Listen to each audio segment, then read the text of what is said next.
낡은 원룸 안은 어둡고 조용했어요. 벽에는 오래된 가족사진 한 장이 걸려 있고 사진 속 웃고 있는 사람들만이 이 공간의 유일한 온기처럼 보였습니다. 이만수 씨는 낡은 안경 너머로 사진을 한참 바라보다가 천천히 고개를 숙였어요. 식탁 위에는 반쯤 비워진 막걸리병과 병원에서 받은 약봉투가 뒤섞여 있었습니다. 그는 손끝으로 약봉투를 쓸어내리며 알약 하나를 꺼내 물 한 모금과 함께 삼켰습니다. 냉장고 문을 열자 안에는 물 한 병과 말라버린 반찬통이 하나 놓여 있었어요. 그는 물을 따라 한 모금 마시고 다시 의자에 앉았습니다. 방 안에는 시계 초침 소리만 뚜렷하게 들렸습니다. 딸은 지금 어디서 어떻게 살고 있을까? 그는 입술을 떼지 않은 채 눈만 감았어요. 창문 밖으로는 겨울비가 내리고 있었습니다. 비가 떨어질 때마다 낡은 창틀이 덜컹거렸어요. 그는 주머니에서 구겨진 봉투 하나를 꺼냈습니다. 그 안에는 오래전 부인이 남기고 간 편지 한 장이 들어 있었어요. 종이는 누렇게 바랬고 글씨는 희미했지만 잘 지내요라는 문장만은 또렷했습니다. 그는 손끝으로 그 문장을 몇 번이나 따라 그렸습니다. 잠시 후 그는 자리에서 일어나 외투를 걸쳤습니다. 낡은 구두를 신고 유서 초안을 접어 안주머니에 넣었어요. 방을 나서며 불을 끄자 어둠 속에서 시계 초침 소리만이 계속 움직였습니다. 계단을 내려갈 때마다 무릎이 시큰거렸지만 그는 발걸음을 멈추지 않았습니다. 문 밖으로 나서자 찬 공기가 얼굴을 스쳤어요. 골목의 가로등 불빛이 희미하게 그의 발끝을 비추었습니다. 그는 잠시 하늘을 올려다보고 입술을 굳게 다물었습니다. 그리고 천천히 걸음을 옮겼습니다. 그의 뒷모습은 비에 젖은 골목길 속으로 조용히 사라졌습니다. 강가에는 비가 여전히 내리고 있었어요. 이만수 씨는 젖은 인도를 따라 천천히 걸었습니다. 구두 밑창이 미끄러질 때마다 균형을 잡으려 애썼지만 그의 발걸음은 흔들렸어요.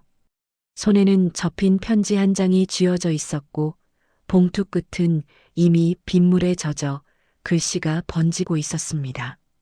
다리 위에 도착하자 그는 잠시 멈춰 섰어요. 아래로는 잿빛 강물이 흐르고 차가운 바람이 얼굴을 스쳤습니다. 그는 난간에 편지를 올려두고 손을 떼었습니다. 두 눈을 감고 천천히 숨을 들이마셨습니다. 이대로 조용히 사라지는 것도 나쁘지 않겠다는 생각이 스쳤어요. 그러나 바로 그 순간 뒤에서 누군가 급히 달려오는 발소리가 들렸습니다. 거친 숨소리와 함께 손목이 강하게 붙잡혔어요. 그는 놀라 고개를 돌렸습니다. 젖은 머리카락이 이마에 붙은 젊은 청년이 서 있었습니다. 청년은 그를 붙잡은 채 숨을 고르고 있었어요.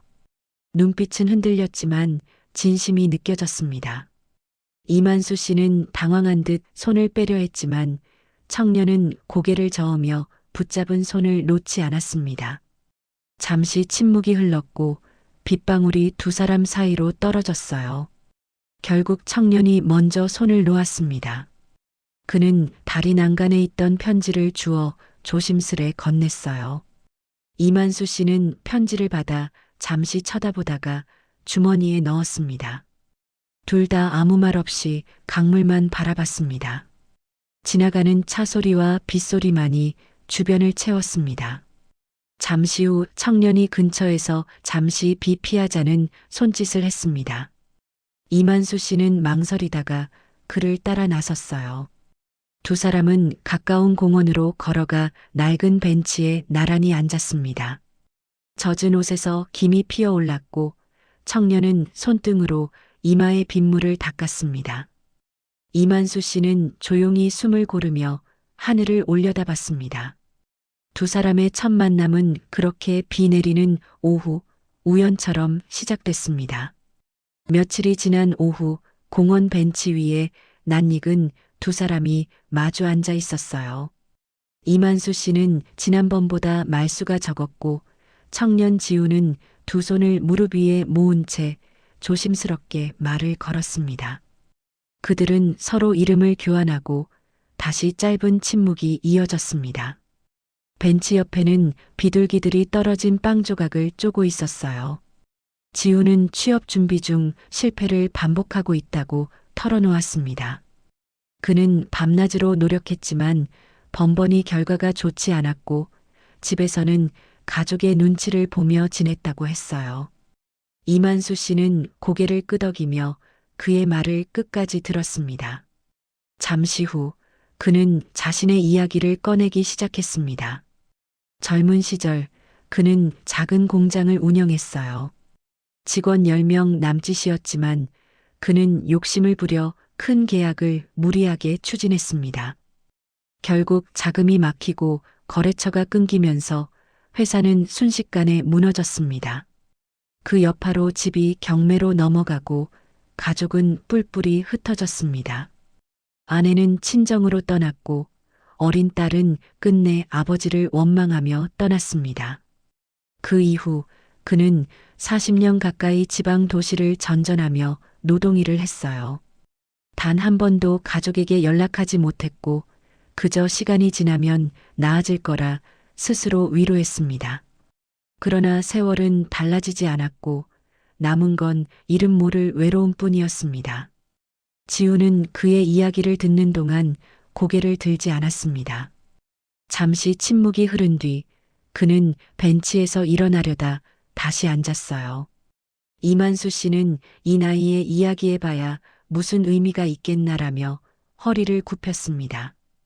두 사람은 서로 다른 이유로 고개를 숙인 채 흐릿한 오후 햇살 속에 가만히 앉아 있었습니다. 다음 날 공원 벤치는 비어 있었어요. 이만수 씨는 평소보다 일찍 나와 벤치에 앉았지만 지우는 나타나지 않았습니다. 그는 신문을 펼쳐보며 기다렸지만 글자는 눈에 들어오지 않았습니다. 바람이 신문 한쪽을 뒤집자 그는 천천히 종이를 접고 무릎 위에 올려두었습니다. 이틀째 되는 날에도 지우는 오지 않았어요. 이만수 씨는 혹시 아픈 건 아닌가 걱정했지만 연락할 방법이 없었습니다. 그는 주머니에서 낡은 휴대폰을 꺼내 이전 통화 목록을 뒤졌습니다. 지훈의 번호가 남아 있었지만 전화를 걸자 없는 번호라는 안내음이 들렸어요. 그는 천천히 휴대폰을 내려놓고 집으로 돌아왔습니다. 좁은 방 안은 더 쓸쓸해 보였어요. 식탁 위에 남은 편지 봉투를 바라보던 그는 의자에 앉아 흰 종이를 꺼냈습니다. 손끝이 떨렸지만 그는 또박또박 글씨를 적기 시작했습니다. 내가 했던 가장 큰 잘못은 사과하지 않은 것이었다. 글을 적던 펜이 중간에 멈췄습니다. 그는 오랜 시간 아무 말 없이 종이를 바라봤어요. 이윽고 봉투를 꺼내 딸의 이름 은정을 또박또박 적었습니다. 검색창에 주소를 입력했지만 오래된 정보라 확인이 어려웠습니다. 화면 속 낯선 거리 이름들을 보며 그는 조용히 한숨을 내쉬었습니다. 밤이 깊어가자 그는 편지를 접어 봉투 안에 넣고 책상 위에 올려두었습니다. 시계 초침이 일정한 간격으로 소리를 냈습니다. 그는 창문을 열고 바깥을 내다봤습니다. 가로등 불빛 아래로 눈발이 흩날리고 있었어요. 손끝으로 창틀을 짚은 그는 내일은 다른 날일지도 모르지라고 중얼거리듯 속삭였습니다. 이른 아침 이만수 씨는 식탁 위 휴대폰을 바라보며 앉아 있었습니다. 몇 번이나 화면을 켰다가 끄기를 반복했어요. 손끝이 떨려서 번호를 누르기도 쉽지 않았습니다. 오랜 세월 연락하지 못했던 딸의 번호를 찾기 위해 그는 오래된 수첩을 뒤졌습니다. 빛바랜 페이지 끝에서 은정이라는 이름 옆에 적힌 번호를 발견했습니다. 그는 숨을 고르고 조심스럽게 통화 버튼을 눌렀습니다. 몇 번의 신호음이 울리더니 낯익은 여자의 목소리가 들렸어요.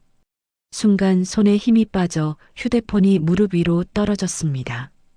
이만수 씨는 급히 다시 전화를 집어들고 입술을 달싹였지만 말이 나오지 않았습니다.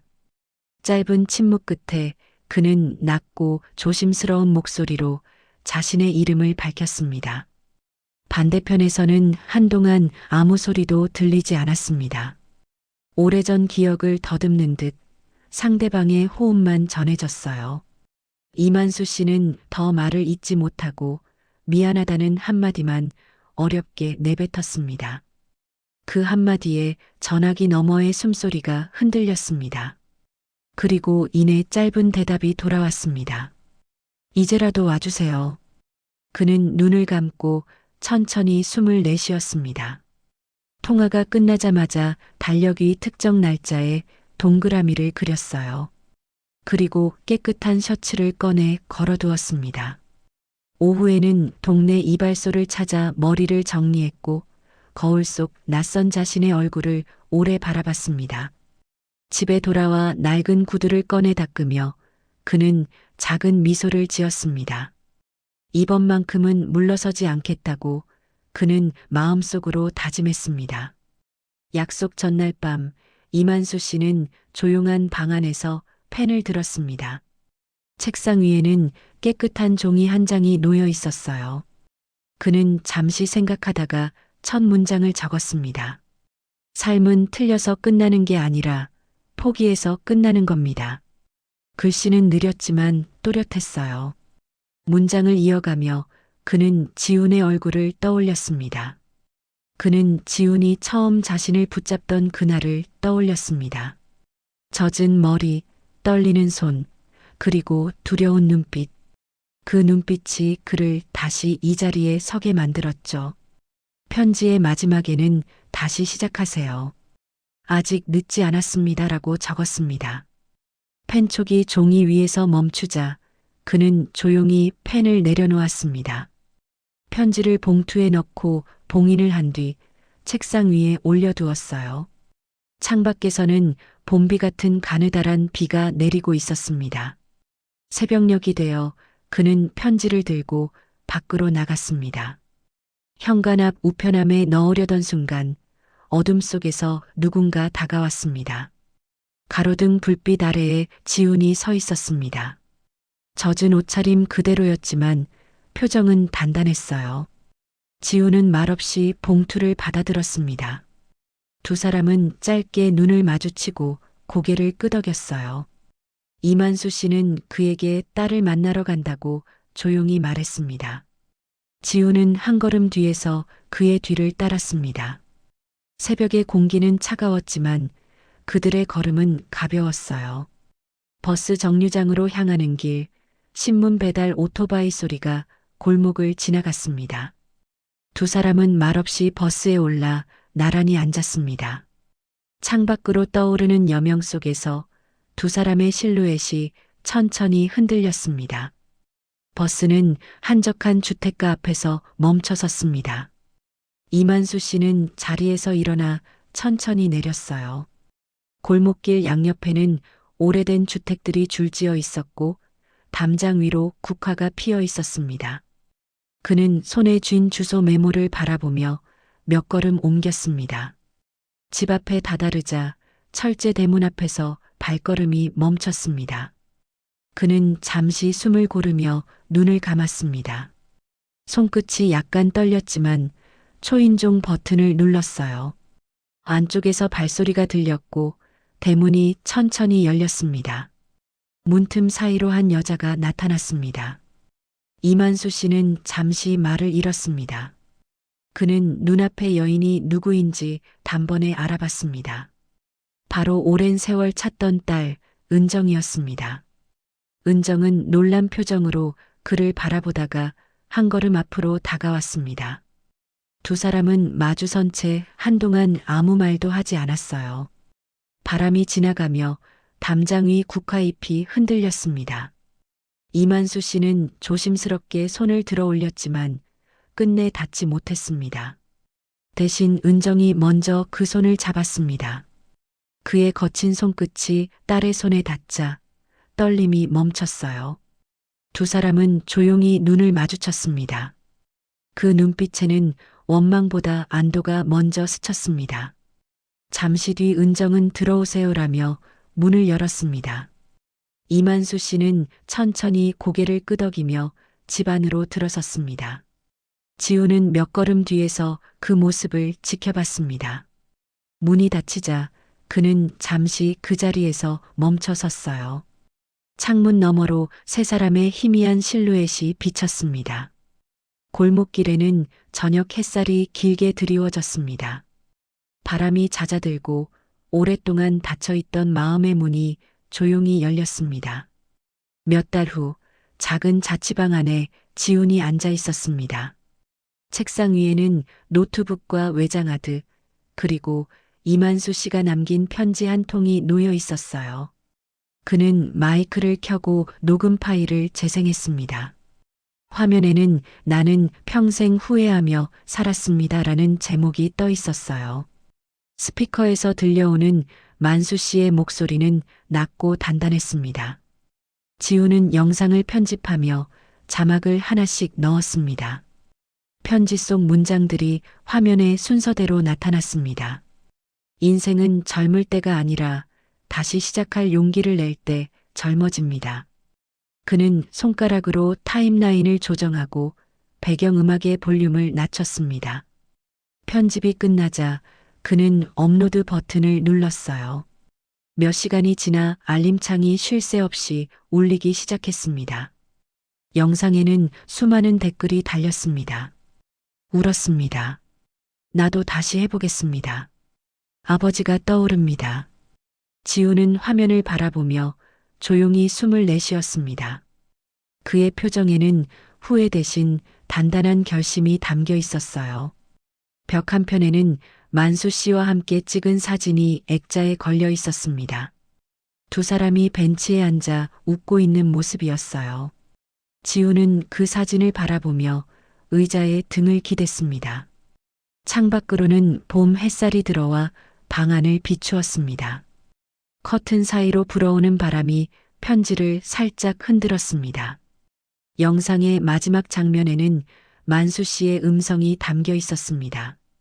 여러분, 인생은 언제든 다시 시작할 수 있습니다. 망설이지 말고 오늘을 붙잡으세요. 지우는 화면을 닫고 조용히 눈을 감았습니다. 노트북 불빛이 서서히 꺼지고 방 안에는 따뜻한 정적만 남았습니다. 여러분의 구독과 좋아요는 영상 제작에 큰 힘이 됩니다.